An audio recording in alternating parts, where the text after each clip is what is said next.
Hello everyone, उम्मीद करता हूँ कि आप सब अच्छे होंगे।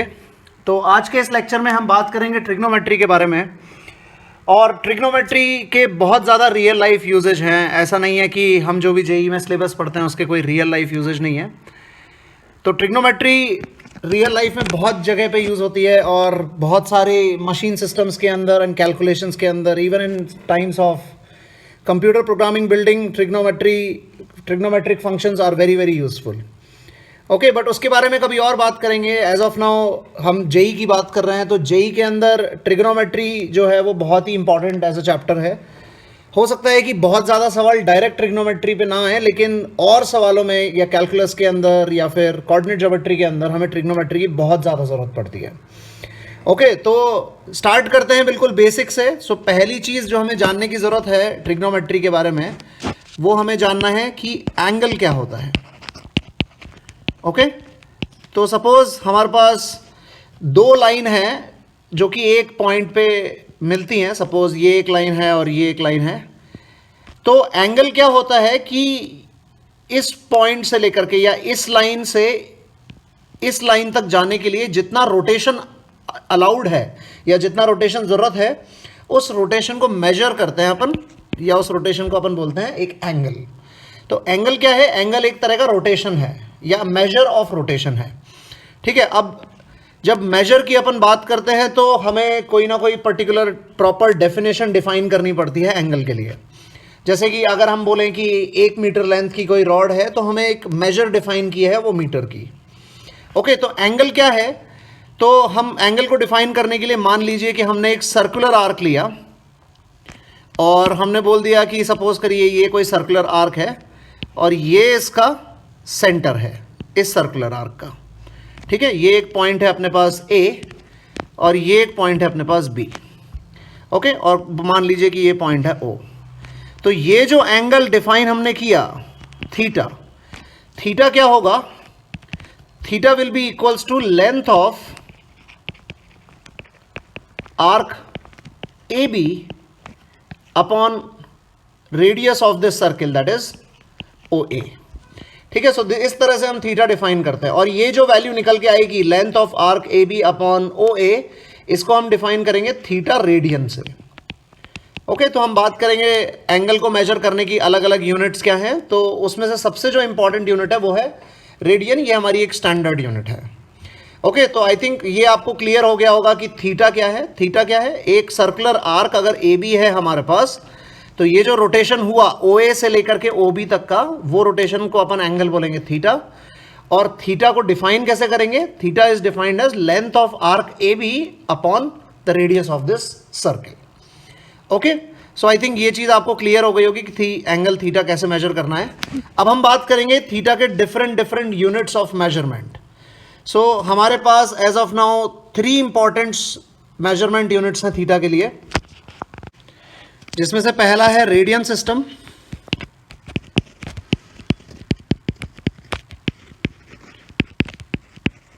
दूसरा है डिग्री सिस्टम और तीसरा है grade system. Okay, so radian system, degree system and grade system, इन तीनों को हम कैसे कंबाइन करेंगे? We will define right angle in these 3 case. Okay, so right angle I think हम सबको पता होगा कि राइट एंगल क्या होता है। तो तीनों मेजरमेंट में देखेंगे कि राइट एंगल की वैल्यू क्या होती है। तो रेडियन सिस्टम में right angle is π/2 radian. Degree system में right angle is 90 degree and grade system में right angle is 100 grade. Okay, तो सपोज करिए कि मान लीजिए अपने पास अगर एंगल रेडियन में दिया हो तो उसे डिग्री में कन्वर्ट करना है, और या फिर डिग्री में दिया हो उसे ग्रेड में कन्वर्ट करना है, या ग्रेड में दिया हो उसे डिग्री में कन्वर्ट करना है। तो क्या करेंगे अपन? मान लीजिए कि थीटा रेडियन है अपने पास, उसको हमें अगर डिग्री में कन्वर्ट करना है तो क्या करेंगे? हमें पता है कि π/2 रेडियन वो होता है 90 डिग्री के इक्वल। तो एक रेडियन क्या होगा? एक रेडियन हो जाएगा अपने पास 90 अपॉन π/2 डिग्री, या फिर इसे अपन बोल सकते हैं कि 180 अपॉन पाई डिग्रीज। ओके, सो 1 रेडियन बराबर जो है वो 180 अपॉन पाई डिग्री है। तो थीटा रेडियन क्या होगा? थीटा रेडियन हो जाएगा अपने पास 180 upon pi into theta degree. ठीक है, तो अपन अगर चाहें तो किसी भी यूनिट को दूसरी यूनिट में कन्वर्ट कर सकते हैं। अगर मान लीजिए हमारे को 100 डिग्री को ग्रेड में कन्वर्ट करना है तो हम क्या बोलेंगे? हम बोलेंगे कि 90 degree equals to 100 grade. That means 1 degree equals to 100 by 90 grade and 100 degree is equals to 100 by 90 into 100 grade. Okay, तो अगर आप ये रिलेशन याद रख लेंगे तो आप किसी भी यूनिट से किसी भी यूनिट में कन्वर्ट कर सकते हैं। ओके, याद रखिए कि जेई के लिए हमारे पास ये पहला सिस्टम और दूसरा सिस्टम जो कि रेडियन और डिग्री सिस्टम है ये ही यूजफुल है। ग्रेड सिस्टम जनरली आईआईटी में कोई बात नहीं करेगा इसके बारे में। ओके, एंड रेडियन हमारा स्टैंडर्ड यूनिट है।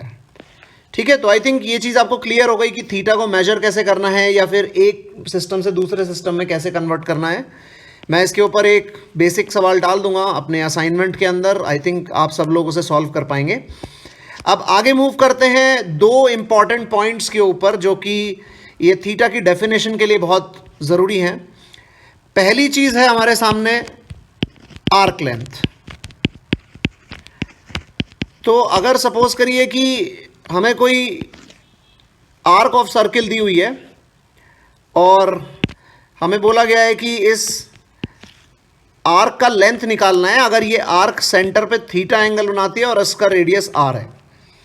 ठीक है, तो इस आर्क लेंथ को अगर अपन एस बोलें तो फंडामेंटल डेफिनेशन जो हमने डिफाइन की थीटा की तो हम बोल सकते हैं theta equals to arc upon radius.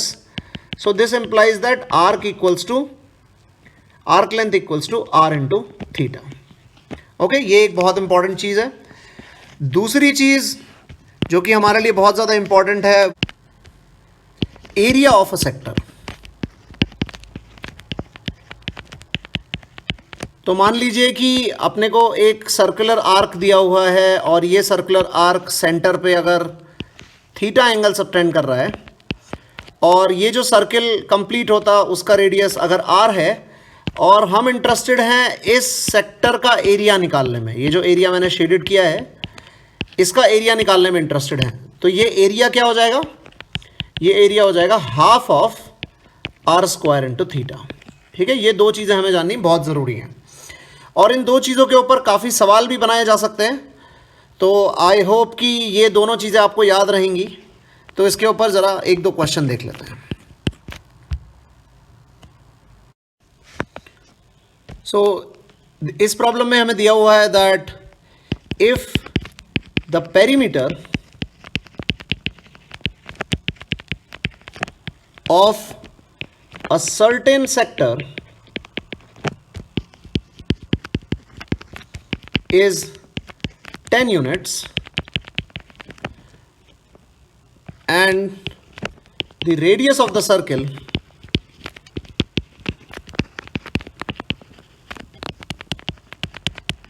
is 3 units, then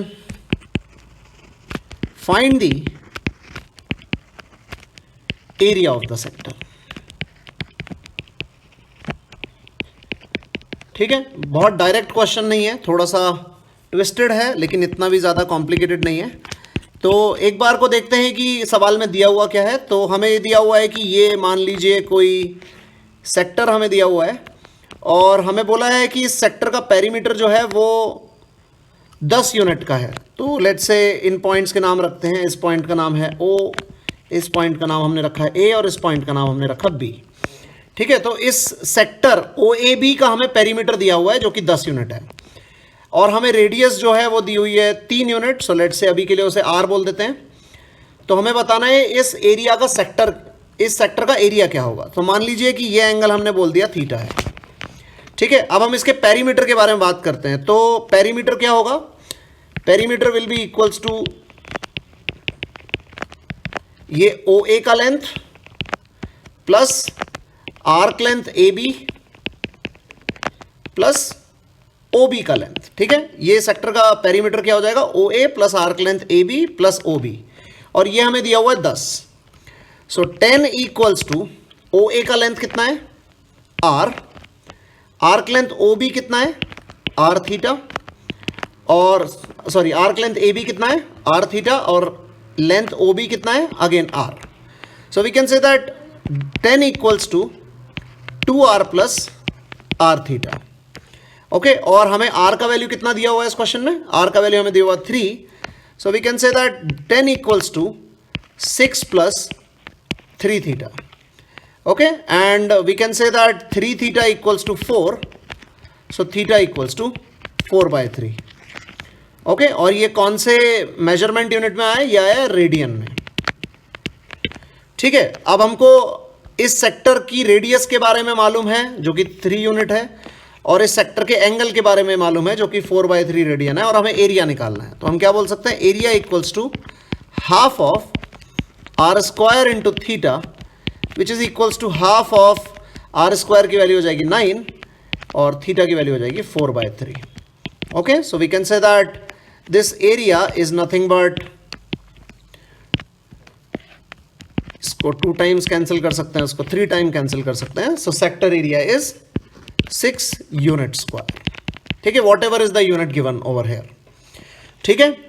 I am sure ये प्रॉब्लम आपको समझ में आया होगा, बहुत ज़्यादा डिफिकल्ट प्रॉब्लम नहीं है, लेकिन बहुत स्ट्रेट फॉरवर्ड भी नहीं है, ठीक है। एक और सवाल लेते हैं जो कि थोड़ा सा ट्रिकी प्रॉब्लम हो सकता है।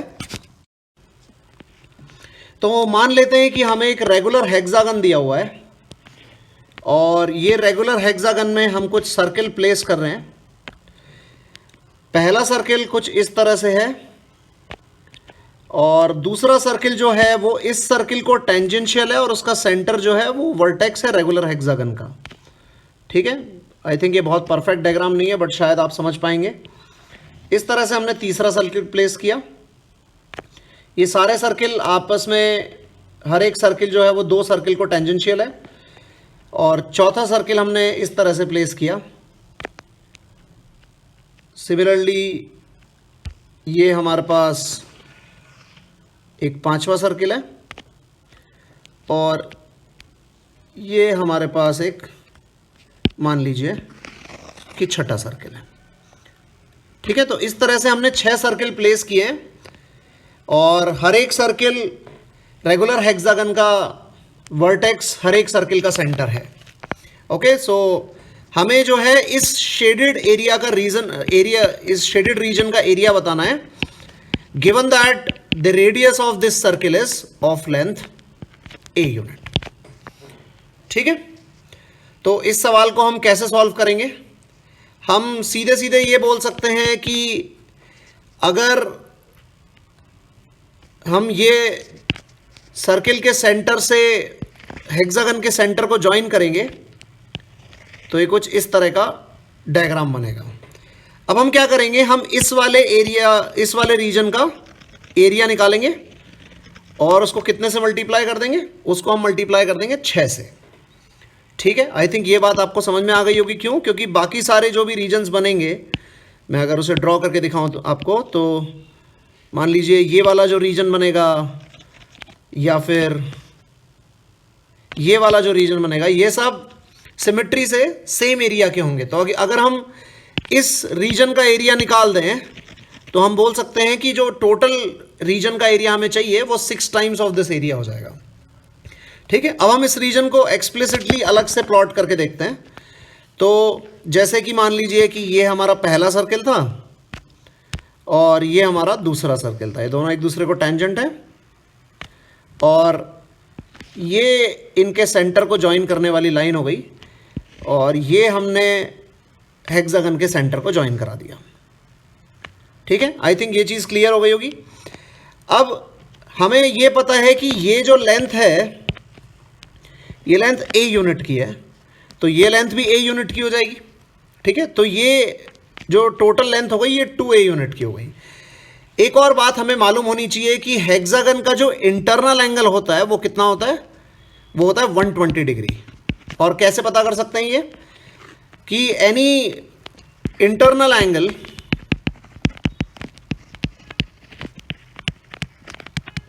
Of a regular polygon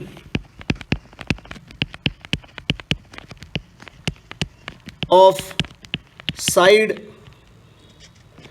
of n sides, तो वो कितना एंगल होता है? वो होता है 2n-4 into 90 degree upon n। ठीक है, तो अगर इसके अंदर मैं n की वैल्यू 6 रखूंगा तो for hexagon it is going to be 2 into 6-4 into 90/6, तो ये हो गया 15 टाइम्स, और 12 में से 8 गए तो अपने पास 12 में से 4 गए तो 8 बचे, सो 15 इंटू 8 इज 120 डिग्री। ठीक है, तो ये जो कंप्लीट इंटरनल एंगल है हेक्सागन का, ये है 120 डिग्री। अब सिमेट्री से हम बोल सकते हैं कि ये वाला जो एंगल है ये आधा हो गया इसका मतलब ये वाला एंगल कितना हो गया?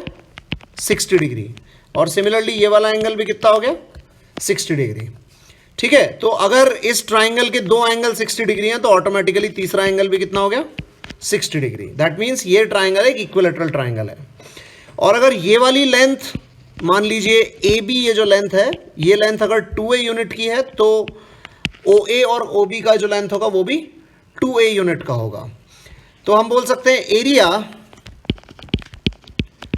Of triangle OAB is equals to, और इक्विलेटरल ट्राइंगल का एरिया क्या होता है? √3/4 times of side square. And what is side over here? Side is 2a over here, so √3/4 of 2a square which is √3a square.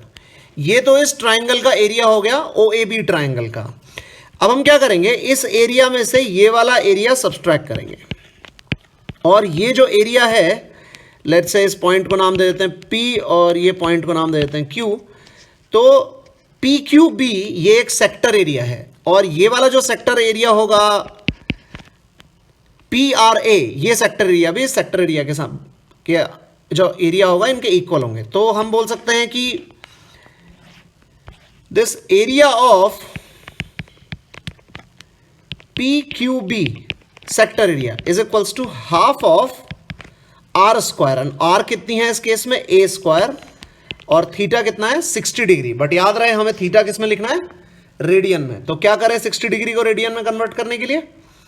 60 degree divided by 90 degree into π/2, क्योंकि हमको पता है कि 90 degree जो है वो π/2 रेडियन के इक्वल है। तो ये जो एरिया हो गया PQB, ये इतना हो गया। इसे सिंप्लीफाई अगर अपन करेंगे तो आई थिंक बड़ा ही आसानी से कर सकते हैं। 30 डिग्री से अगर अपन इसे कैंसिल कर दें तो ये आ जाएगा 2 और ये आ जाएगा 3, ये 2 से 2 कैंसिल कर सकते हैं। तो हम बोल सकते हैं कि एरिया जो होगा वो हो जाएगा πa²/6। ठीक है, so area of PQB is πa²/6। So we can say that area of this shaded region, ये कितना हो जाएगा? ट्राइंगल के एरिया में, area of shaded region, okay, ये वाला शेडेड रीजन याद रहे। ठीक है, तो ट्राइंगल के एरिया में से √3a² में से 2 टाइम्स ऑफ ये वाला सेक्टर एरिया हटा दें अगर अपन, PQB वाला सेक्टर एरिया, और PQB वाला सेक्टर एरिया कितना है? πa²/6। सो इसका 2 टाइम्स अगर हम हटा दें तो ये हमारा ये वाला शेडेड रीजन आ जाएगा। ये बात ठीक है कि नहीं है? तो एरिया रिक्वायर्ड क्या होगा? जो एरिया हमसे क्वेश्चन में पूछा गया है, that will be equals to 6 times of area of this shaded region, which is equals to 6 times of √3a² minus πa²/3. So the required area is 6√3a² minus 2πa². तो हम बोल सकते हैं a² टाइम्स ऑफ 6√3 माइनस 2π। ठीक है, I think मेरे हिसाब से ये सवाल आपको समझ में आया होगा कि हमने कैसे एरिया निकाला जो कि हमको चाहिए। तो हमने क्या किया, इस एरिया को 6 इक्वल हिस्सों में बांटा और एक हिस्से का एरिया निकाल लिया और उस एरिया को हमने 6 टाइम्स मल्टीप्लाई कर दिया, तो हमने टोटल एरिया निकाल लिया। ठीक है, तो ये दो कॉन्सेप्ट मेरे हिसाब से आपको बिल्कुल क्लियर हो गए होंगे कि एरिया ऑफ अ सेक्टर क्या है और लेंथ ऑफ अ सेक्टर क्या है। इसके ऊपर मैंने असाइनमेंट में काफ़ी सवाल दिए हुए हैं जो कि आपको अटेम्प्ट करना चाहिए। ठीक है, तो अगले सेक्शन में हम बात करेंगे ट्रिगोनोमेट्रिक फंक्शंस की।